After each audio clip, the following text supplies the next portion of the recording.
cloning yourself and creating a fake life is kind of morally odd, right? I just don't think this show has the depth to be able to say what is moral and isn't moral.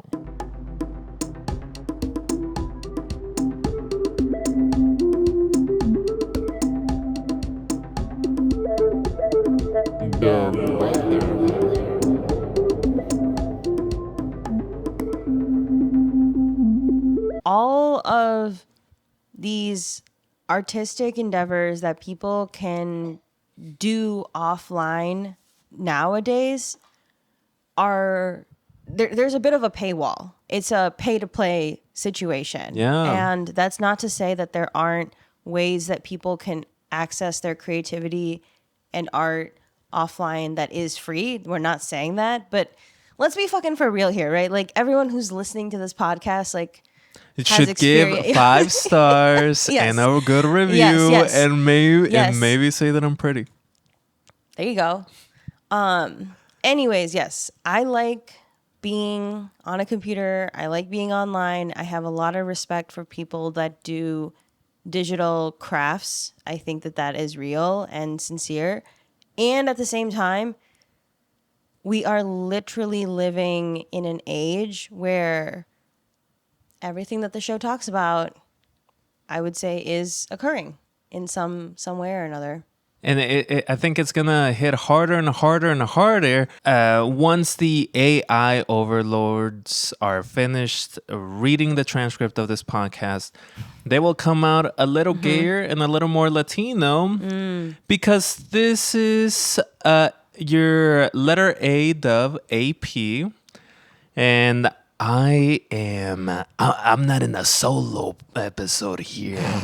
Yeah. And you are listening to Dove Weather, the Chicano podcast that saw the TV glow.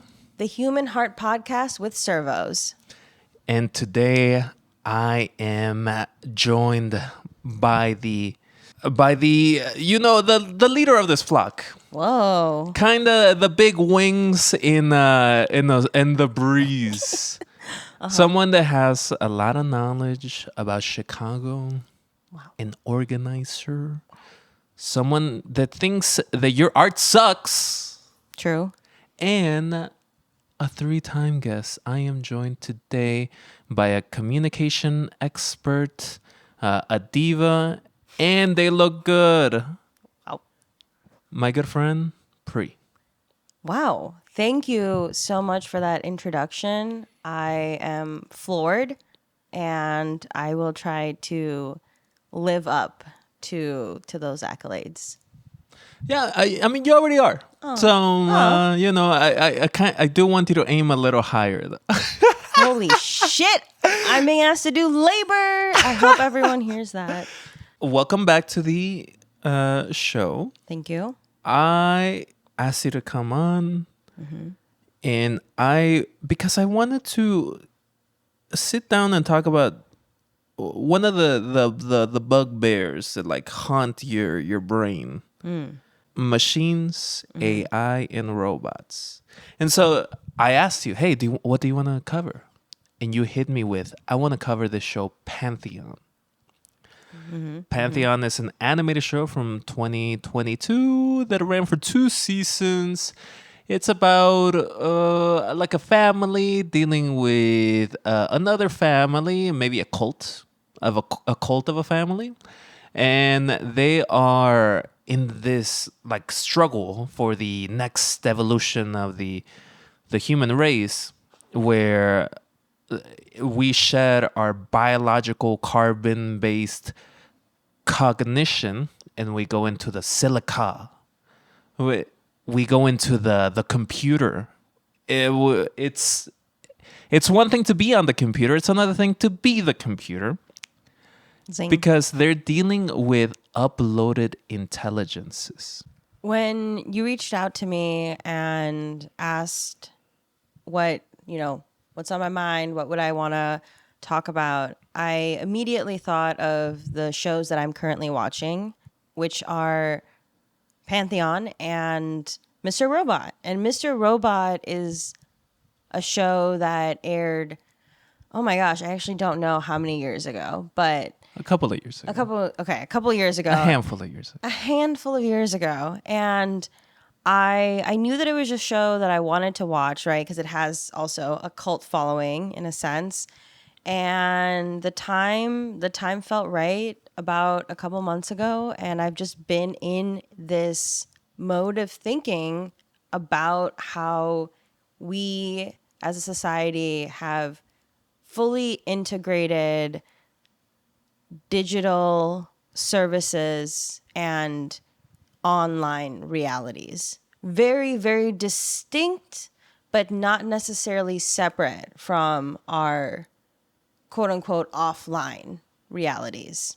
A lot of technological stuff has been brought into the normal day-to-day life of people, including mine. I'm literally like looking at 3 screens right now.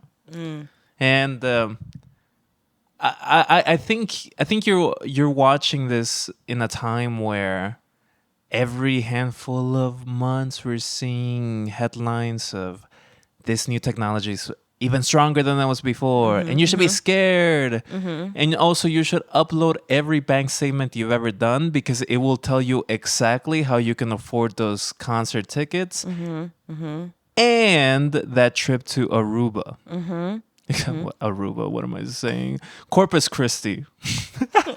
Yeah, I find it just, I was about to say disturbing, and that feels maybe a little bit more dramatic than the truth of even how I engage with this stuff. I think that these methods of outsourcing things that you want to do and need to do to this, like, I don't know, force that you can't see, right? Like when you activate any sort of action online, you don't really see how it translates right in front of you. Most of the time, right? We're talking like big scale shit. And that's just been like on my mind. Like there's a genocide that is being live streamed on our phones, that has been just a deep, dark shadow over everything that is happening in day-to-day life. And we've talked about this off mic. Y'all have talked about it in your podcast. Like, this is just like what's happening. Like, oppression is happening in so many different fronts everywhere. And at the same time, technology is a driving force in all of these circumstances of militarized executions of colonial projects. Yeah, and that is something that technology always gets used by the state and by the powerful to facilitate their ends first, and then we get to use it for, like, I don't know, to make a better video game. Yeah.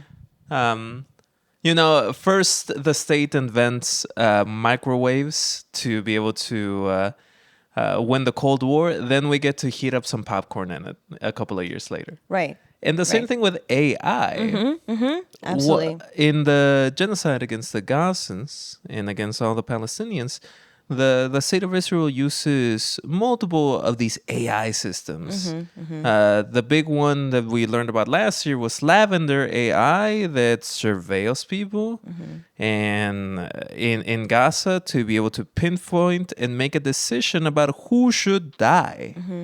And to give the state of Israel and its goons the ability to say, look, the machine said we should.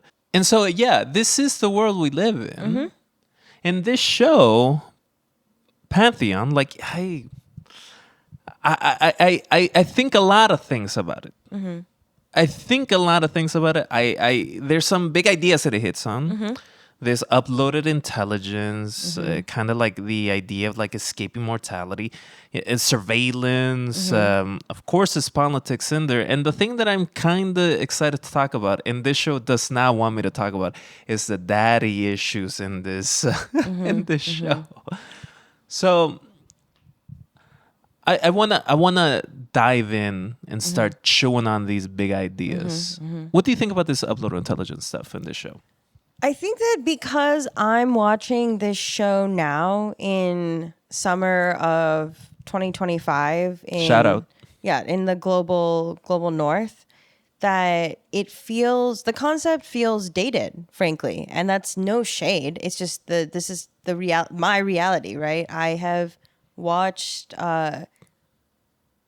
just plenty of examples of the idea and concept of uploaded intelligence in different mainstream media.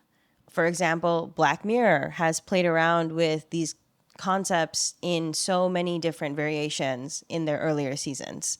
Or I think about Halo. Halo, The yeah, and uses, that's one that I don't know, but yes. yeah, Halo uses these AIs, very advanced AIs, but they need the mapping of a human brain to be able to like exist properly. Yeah, there you go. There was literally a show, I think it's Hulu, don't quote me on that, but it was literally called Upload, and Yeah. it's literally this, but Greg Daniels. yeah, but with real people, and it also explored this notion of, okay, humans want to keep living forever, but we are always going to be tied to, for example, the class and caste system that literally made it possible for this scientific achievement to exist. But just because there's development on that front doesn't mean that all the societal shit that we didn't figure out when we created this other land, Yeah.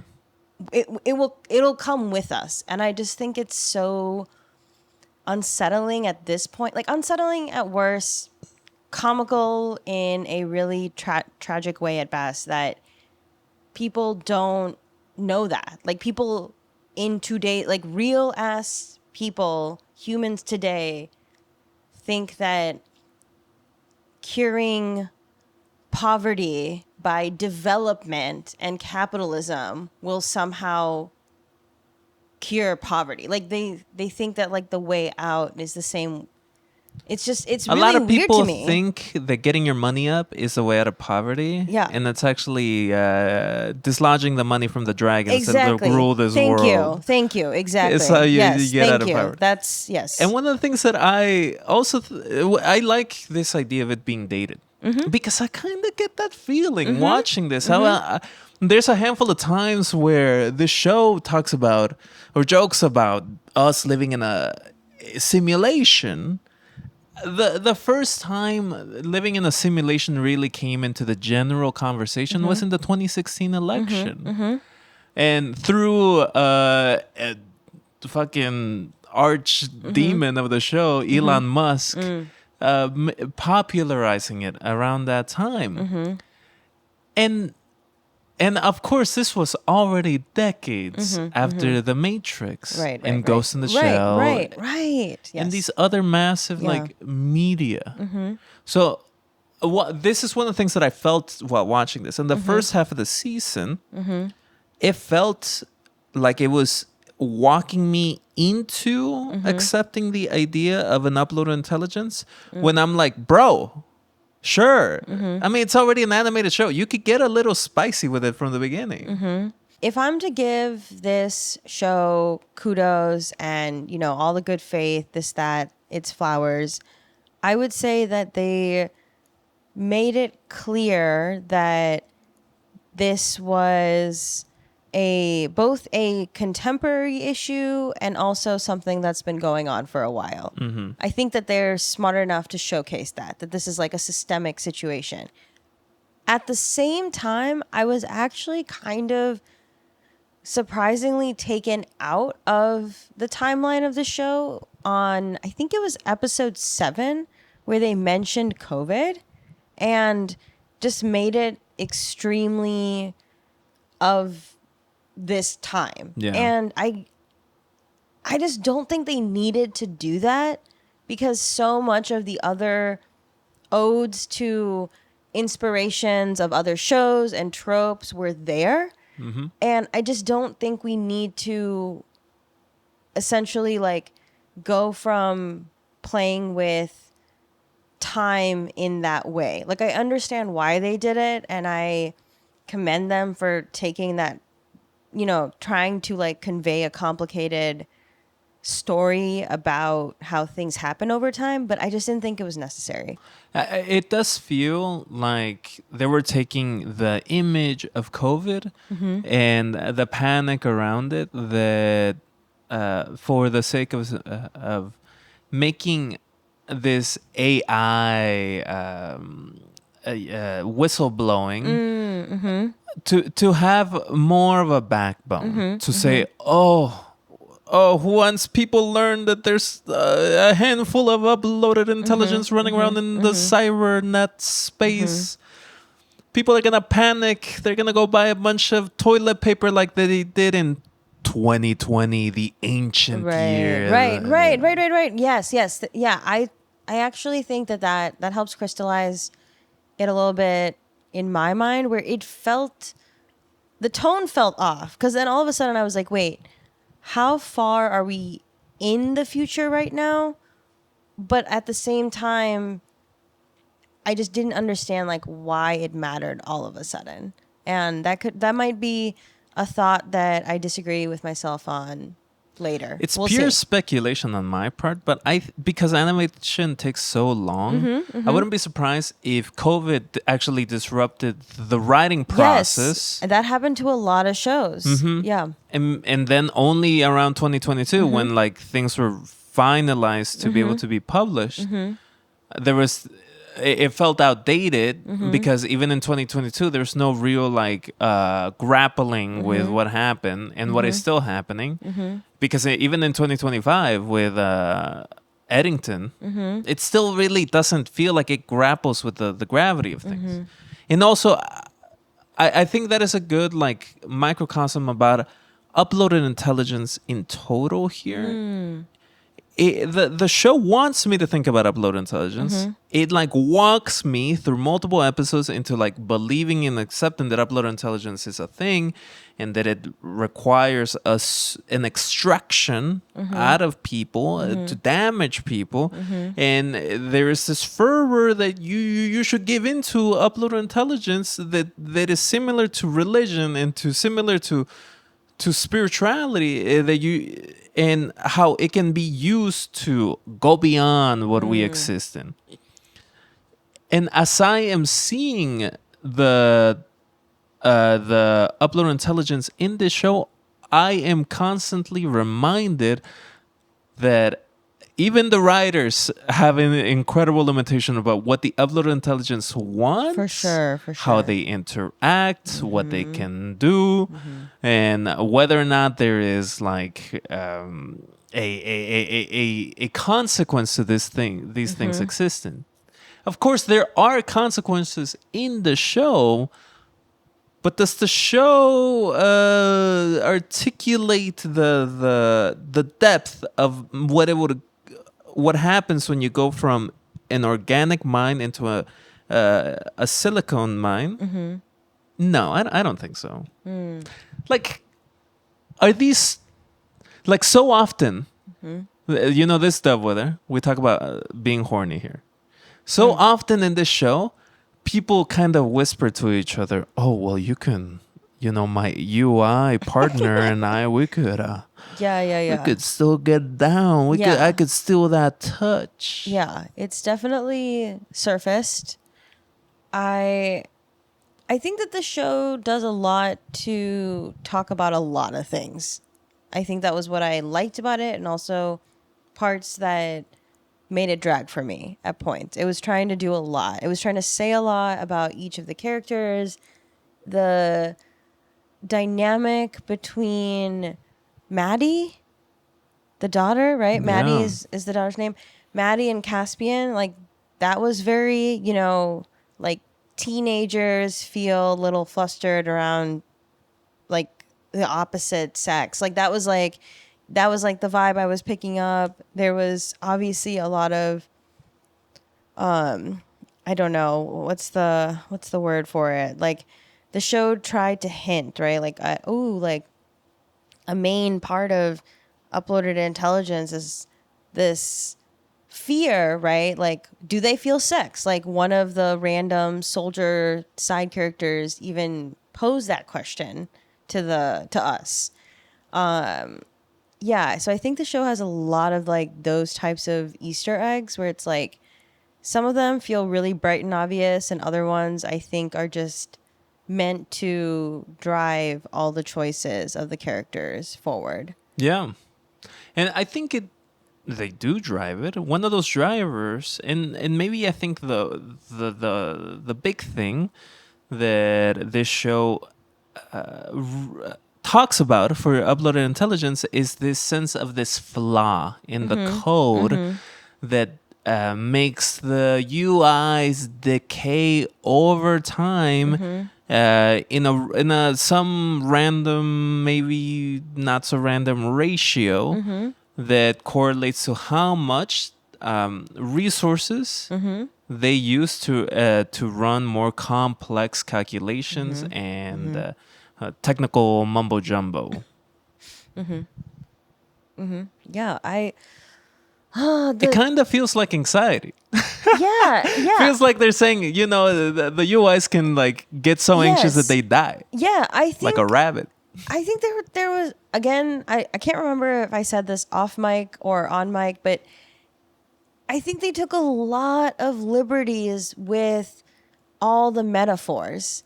I think they were trying very hard, and they succeeded sometimes, of having very real, like literal technology, jargony.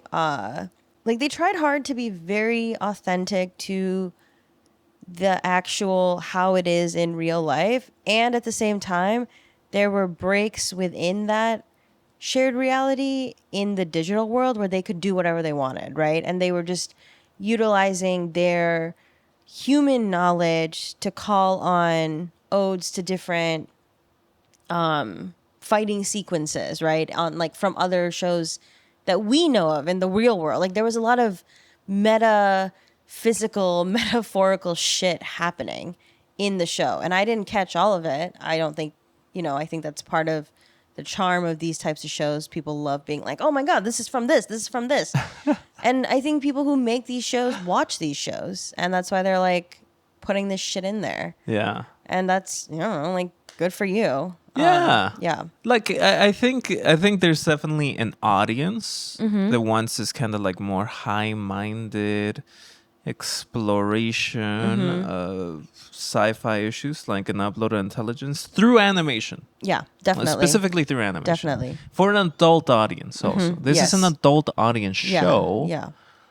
And I think that's why a lot of it is stylized in the way of a 1 hour drama, human drama, and that's why the visuals are so muted and so Yes, exactly. lifelike. Yes. Because it's for an audience of adults that have spent some time on Reddit reading about Elon Musk's predictions of UI. Yeah, like people like immediately clocked like, oh, this is a comparison to Steve Jobs. Like I think the show makes all this shit so obvious. They're like, oh, look at these cultist genius people. Like we're taking inspiration from what's already happening and we're adding like this is a worst case scenario framework to it. I don't think that what they're doing in terms of storytelling is unique, like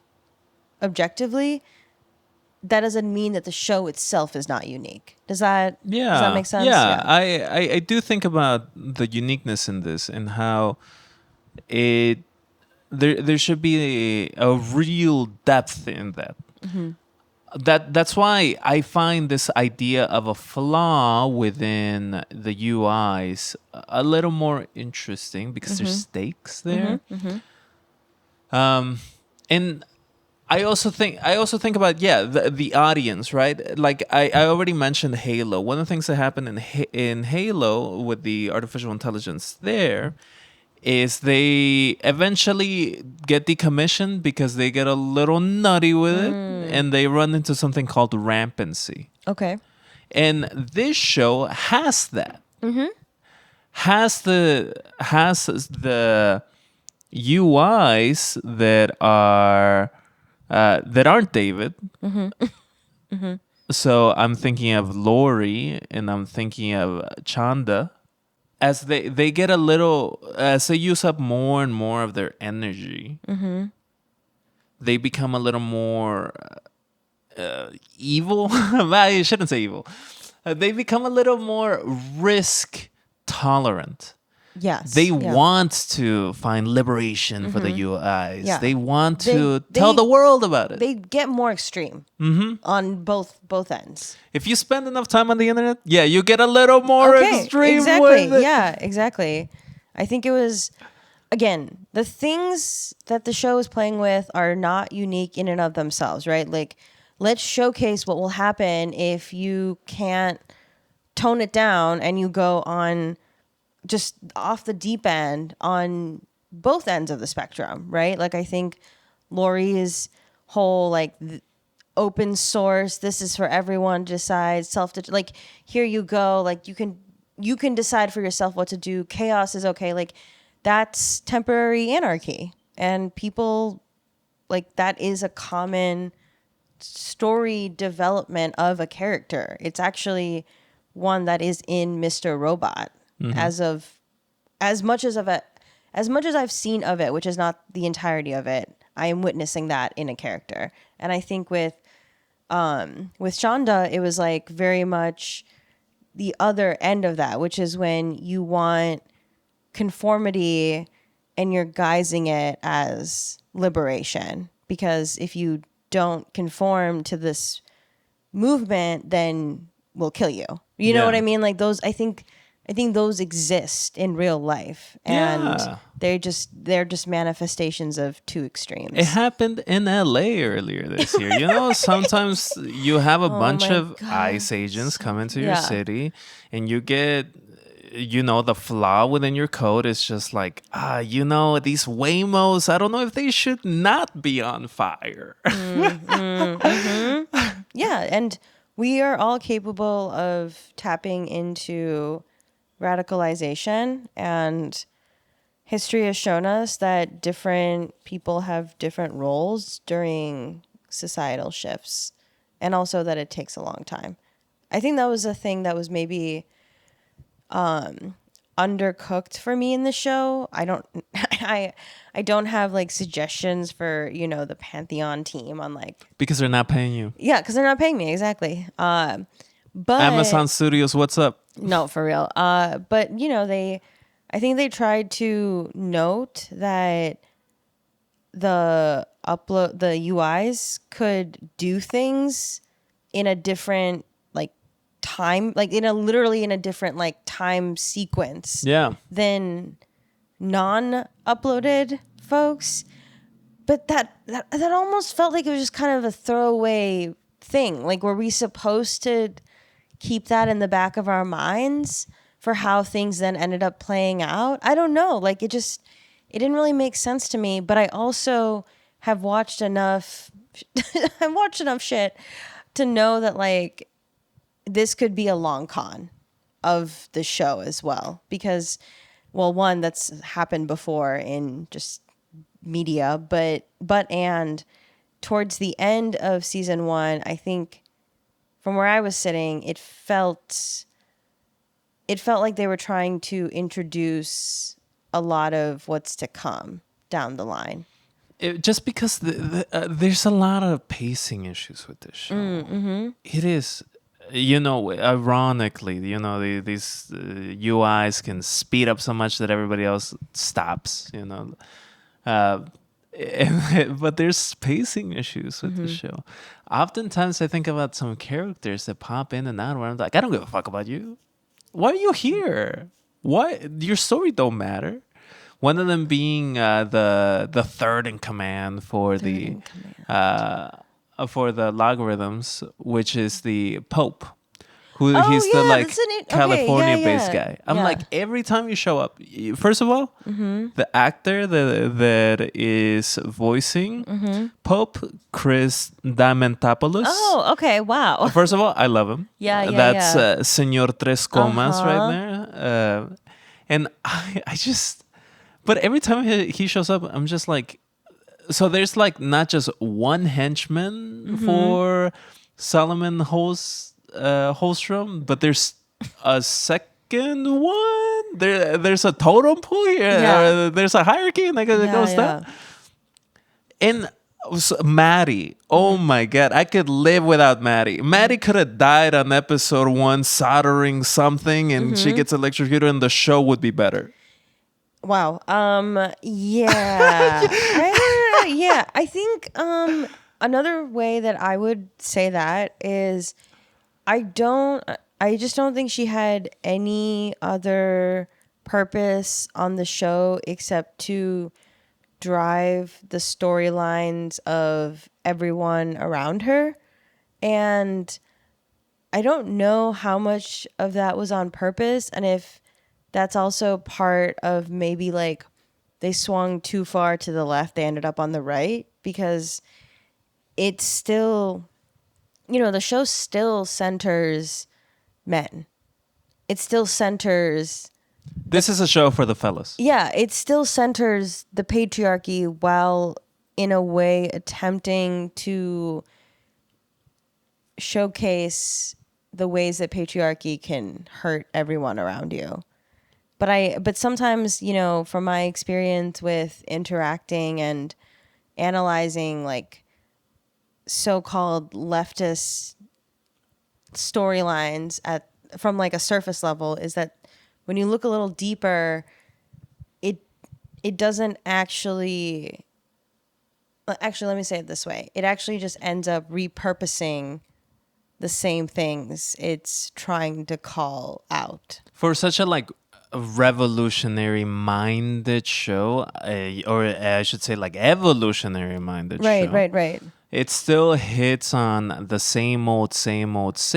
Maddie isn't really a character as much as a way for the audience to know that David Kim is actually pretty fucking good and you should love him.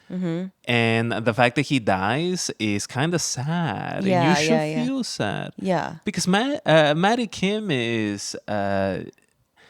Maddie Kim, I think, is the show... Is the show saying to their 12-year-old daughter, I think you should love me and think that I'm cool because I am working on Microsoft's killing machine AI. And I think what you're seeing about Palestinians, maybe you should think about how we're gonna actually move on and not be carbon based, and you should love me. Yeah, it's just, I didn't like how at one moment I felt that Maddie's only purpose was to connect Caspian's storyline to David Kim's storyline. True. And I think that, again, if I were to give the show just unconditional... And Amazon Studios, you could do that. Pre has a fee and you can afford it. Yeah, it's just if they're really trying to showcase that, to be look at this terrible situation that this femme character is in, where we are essentially just minimizing her depth of character, and we're doing it on purpose to showcase that this is what happens in the real world. But then, what can be said about how that might be missed for people? I think that this question has been asked so many fucking times in so many different ways for so many different shows, and I still don't really feel good about how this show, Pantheon, is interacting with it. I get that there's a part of it where they're like, okay, this is what's happening in the real world. This is how family dynamics operate. But it just didn't feel strong enough for me, I think, is really where it's at right now. It's one of the things that I constantly fall into while watching modern media, where I'm like, why are you stopping at 40%? Why aren't you going to 100? Yes. Why is it? Why are you only kind of gesturing at a topic, at a theme, or a conversation of the modern times, and you're saying, think about that. Mm-hmm. Why aren't you putting down your perspective? Mm-hmm. And I think that's like I have a lot of thoughts on that, and I think this show like kind of like drops down into a state of kind of nothingness sometimes, Mm-hmm. and one of them is like mortality. Mm-hmm. So wait, let me ask you this: would you upload your brain to escape mortality? My fear is that it will be pushed on us the same way that AI services are pushed on apps. You know what I'm talking about? Where Yeah. like now it's like, oh, like update this and get the AI feature like integrated. And I'm just like, no, I don't want this shit. But it's just there. It's just there now, you know? And that's what I'm afraid of just like this is the option now. Like society is going to morph to make this one of the only viable paths forward. Like and other shows, for example, the show Upload literally talks about this. Like it literally paints a picture of a future where this has been capitalized where like instead of, for example, like being able to afford a nursing home or this or that, like your only chance now is like you just either die, like actually just die early or something, or you upload. You got to plug in. You gotta plug in. Yeah, and I don't know. I don't know. I mean, it's I mean, you got a nice brain. Come yeah, on. but Wouldn't you want everyone on Earth to it's be able just to get well, at it? and I think the show does this, maybe kind of low key, frankly, for how much of a factor it is. But I am curious, and I do trust that they'll explore it more in season 2. I am really creeped out by the tangible necessities of what it means to exist online. I do think of the internet as real. Like there are coils on the bottom of the ocean. That's obviously an exaggeration, but there are coils running through different bodies of water, Yeah. and that is how internet passes through the fucking world. Like this is, you know, Wi-Fi, this has been said before, Wi-Fi is literally not in the trees. Like we have grids, we have these very material, real things that are tethered to the ability for an internet to You exist. don't want to be uploaded because someone will pull the physical switch that says, now please gone. I just don't like that there even is a switch.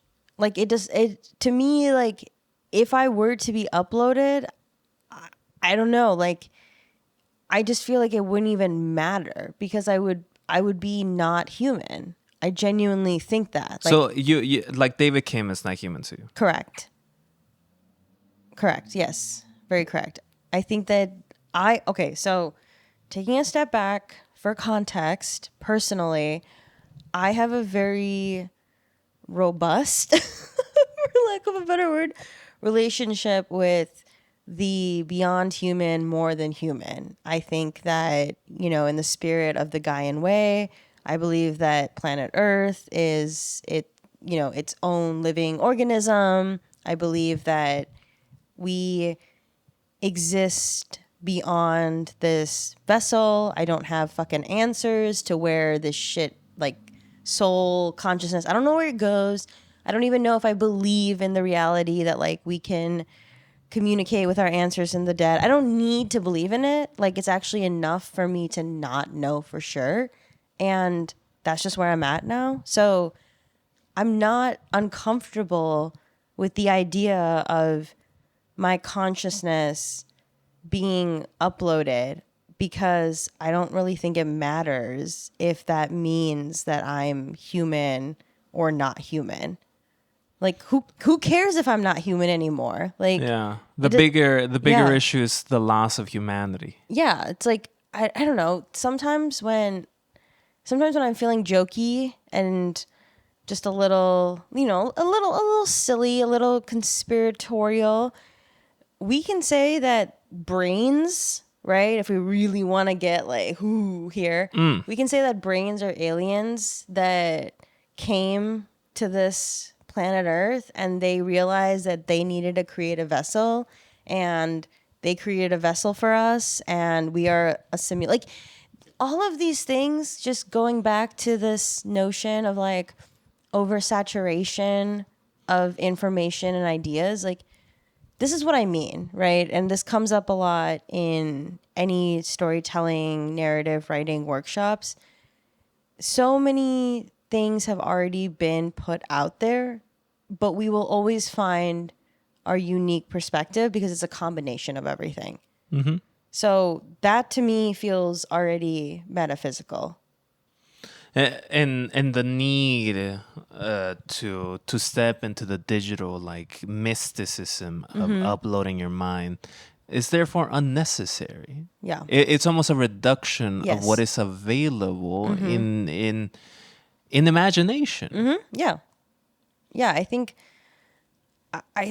that it, again, like what even is, right? Like then the shit turns into like the like philosophy 101 conversations that people have in college where it's like what or is puff, puff, consciousness? pass. Yeah. You know, like Yeah. it's like Yeah, it's brother. like, do we even need to talk about that? Like yeah. So I, at this juncture of my life, really don't need to entertain those types of conversations. I've done a lot of that as just a person that was thinking about these things from a young age. And now I am more interested in using my brain to kind of have just like have a deeper understanding of these things. Like we don't need to debate consciousness. Let's actually just debate the circumstances around that we didn't have access to when we were thinking about this stuff when we were younger. You and I think, are in a similar position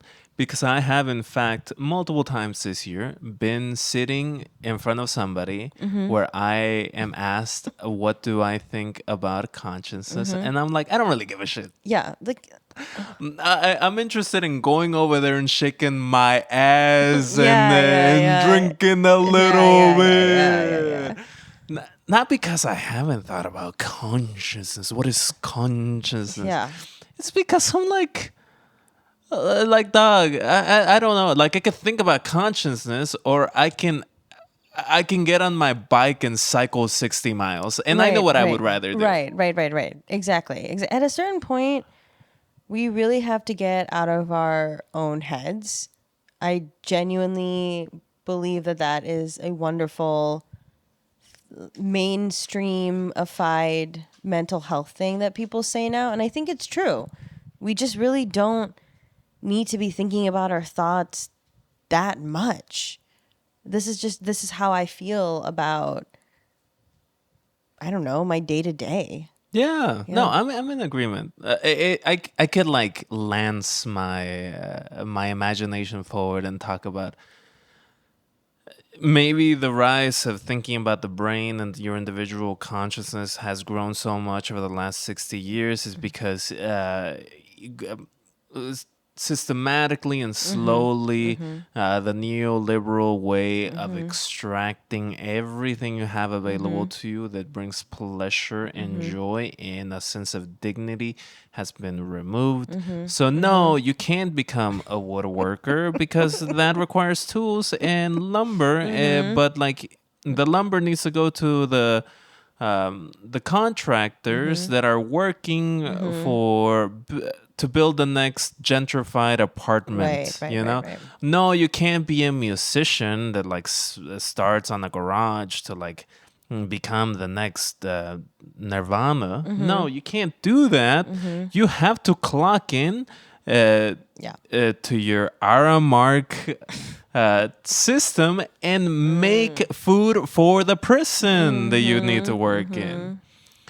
And slowly, all of it has been removed. That now, kind of the only thing that you can think about is thinking itself, because that isn't material. Right. It doesn't take a deep knowledge about anything. It doesn't require craftsmanship. You could just be like, hey, my thoughts are my thoughts and your thoughts are your thoughts. And isn't that thoughtful? Right. It's just, I don't know. I do not have a softer way to say this. I just don't give a shit. Yeah. I really don't. I think that there are, to your point, there are just so many other actual activities that we could do that would also bring stimulation to our brain. And I don't need to be, metaphorically speaking, attaching like electrodes to my brain in the sense of like continuous thought threads. Yeah. At a certain point, you just got to be like, okay, I've checked my vitals, I've done an internal scan, and then let's just move the fuck on and actually live our lives. At some point, you have to pick up the hot dog and chow. Exactly. Otherwise, like, yeah, you should be uploaded. Like, okay, that I don't mean that so harshly. No, but no, like, no, no, but no. like, You right yeah, now, they haven't given me 5 stars. you should be uploaded. No, I mean, if some motherfuckers want to be uploaded because they hate their fucking existence in real life, then, well, who am I to tell them that they shouldn't have that? Because I'm not going to do anything to improve their lives. I'm serious. Like, I'm not, like, if someone tomorrow was like, I hate my life and I want to be uploaded, realistically, being so fucking vulnerable here, the chances of me being like, I'm so sorry, let me now become your friend and try to help you live a fulfilled life. Like, I'm not a social worker. I am not in these professional services. I'm not trying to be like a life coach. Like, I think that I don't deserve to tell anyone how to live their life, generally speaking, period, all that. But more in the context of what we're chatting about here, like, if I am not actively contributing to helping people live a life that doesn't rely on being online to the point they'd rather be online all the time, then I can't like have a moral standing. And right now, we live in a time where there's a lot of people that would choose that. I agree. Like, the Yeah. show kind of hints at that, but because the show is satisfied going only 40%, it doesn't grapple with some of the realities that is gesturing at. In the later part of the season 1, there is conversation about who are the other players around the world that can use UIs, and those are they make specific notations of possible groups. The Mossad being one of them, Israel's right. intelligence service, Yeah. or the Russian intelligence service, or the Chinese one. And one of the things that this show gestures at but never really grapples with is gaming. Like, the one aspect of this is this online game that is effectively a standing for World of Warcraft. And in the later part of the season, one of the players that might bring UI into existence came from the World of Warcraft scene and made his money having people. The game, the show's version of World of Warcraft made his money by having gold farmers, and so to sell gold to other people that didn't want to grind out, and that was an industry in China for a while. And it was an industry that existed and has real world applications because that's how Steve Bannon made his money to start off with. And now we're living in his fart. And the show doesn't like get at that. And it doesn't get at this escapism that like World of Warcraft and other video games have in places like Japan, where people stop living a life, become hikikomoris, and just play these video games or do anime bullshit, whatever. Things that are cheap and easy to manufacture and take a lot of your time. Right. Because a highly capitalist society like Japan doesn't want you to have free time, doesn't want you to get laid, doesn't want you to be able to eat good food and also travel and have a leisure and a real attachment to your work. It needs you to just grind it out more and make your boss more money. The show doesn't get at that. It just says, hey, there are some people that want to live in the cyberspace. Yeah. I think with Shonda they try, but I do agree with the sentiment that it doesn't go all the way. And I think part of that is because there's so much they're trying to say so fast. I think it was very interesting, right? Like they started exploring this idea of like an extremely talented, motivated person going after these things, but then being sold a lie and being exploited and this and that. There were elements where I thought they were going to do more with that, and I think they tried, but it definitely feels underbaked right now. And so much of it is. And I'm going to go ahead and say I wouldn't have my mind uploaded. Mainly because, like, you only get one. And you better, if you're going to miss me, you better fucking text me today. Okay? Like, whatever facsimile of AP might come about from uploading me, that ain't me. Yeah. I don't know her. And I want to talk about some other things. I just want to mention surveillance here. And I love how this show believes that the world is so interconnected that like the digital space can like influence things and know everything just through surveillance, which we're not there yet. But it's one of those things, as you mentioned, metaphor, right? That like they need to use this metaphor to like get at these things. And I'm just like, ugh, like the thing about my thought about surveillance and modern surveillance is so attached to how to power and politics and how it's used. And this show like always hints at like larger political concepts. One of them being in the later on that like logarithm lies to the US government and says they don't know anything about upload intelligence because they think that the United States military would be like, you can't do that. And then like and the surveillance systems that like exist that the US government already has. Like this show like says, hey, think about the real systems of surveillance that exist, but also think about how like a multinational $1 trillion company wouldn't have military contracts and wouldn't be sharing its spying and in military tech with the U.S. government. They would not do that unless the government wants it. And it also like it's just a little insulting to me. It sucks. I don't even know what else I want to talk about over surveillance in the show because this show just doesn't want to really negotiate the real world politics. Yeah. I was also feeling into that again with, and I think I've said this already. Like they took so many liberties. I kept thinking that, and then I found myself saying like, is that fair to say? Like, it doesn't matter, right? Like I'm not gonna be in analysis paralysis here.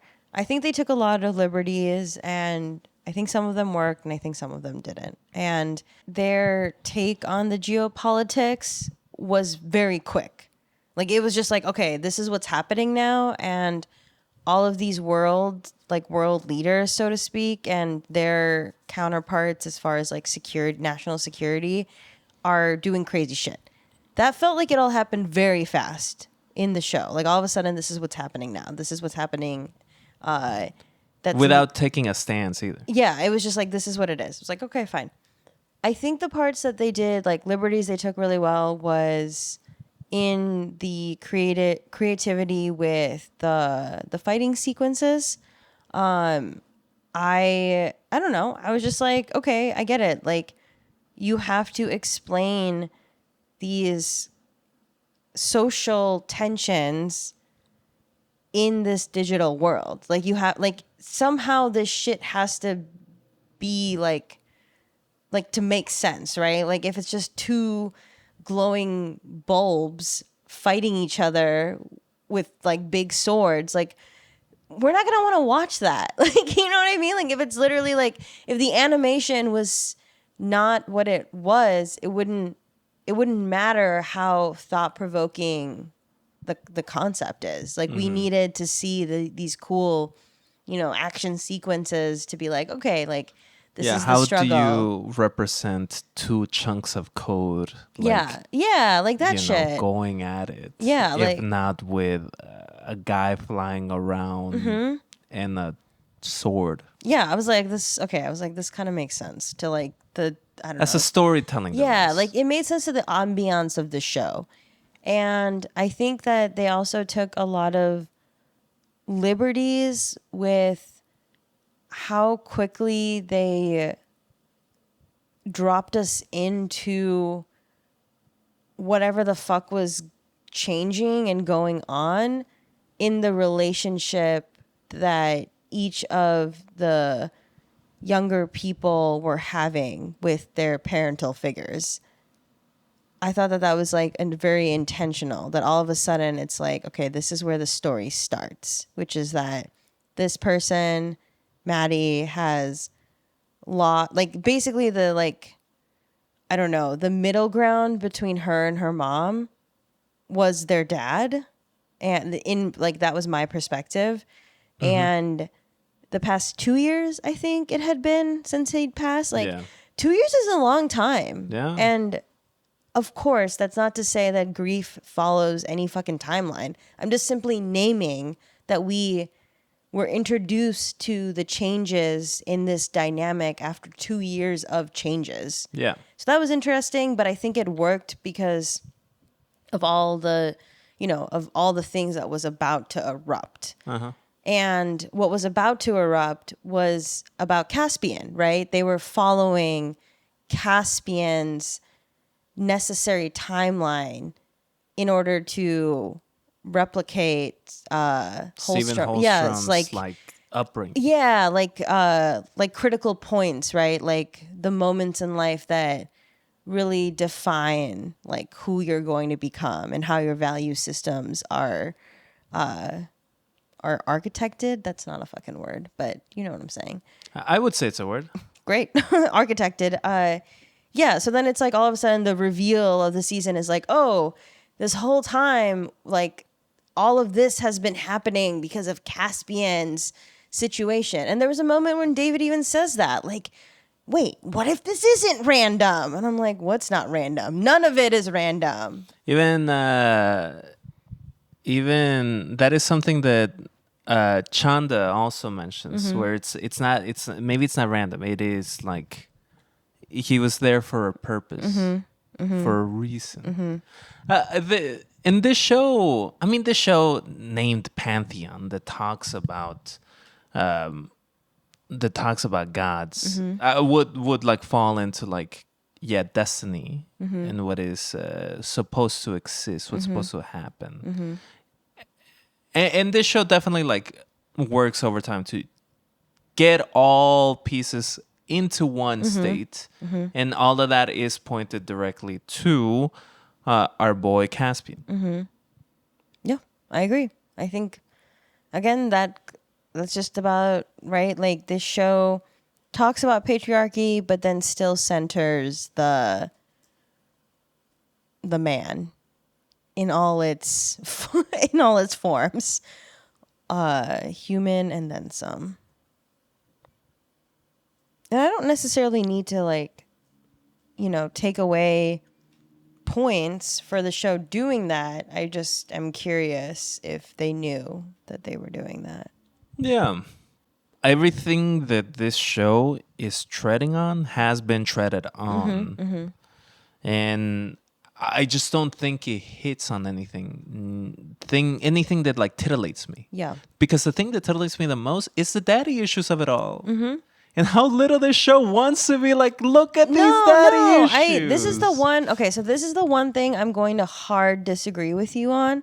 I think this show is very aware of its daddy issues. I think that's why they made Caspian His own father? Yeah. No, Caspian, Yeah. I am your father and I am you. No, literally. Like, they literally were like, okay, this human being is incapable of having a... Because that's the thing, right? Was that Stephen Holmstrom was hooking up with Renee. And Yeah. from the flashback scene, it was hinted at that there was like some emotional connection. But Stephen Holmstrom is not the type of person that can like have an equal, balanced, romantic relationship with someone. That was like the vibe I was getting. And yeah, like this person would rather spend the time, the effort, the resources to create a version of himself instead of doing the traditional, in this case, thing of having a organic offspring. Yeah. Yeah, like he would rather have like he would rather control so much of the idea of a like a child that would take like continue the legacy or not, would take that over the idea of just being like, maybe I just have like a family or tell people in my life what I want to happen. I think this show positions Steven as the daddy, though. Yeah, totally. Yeah, Like, definitely. We are not like I'm saying daddy specifically here, right? Because it's ultimately a positive look You at think like so? fatherhood. Yes, You do? It's so positive Interesting. that Steven Holstrom is never wrong.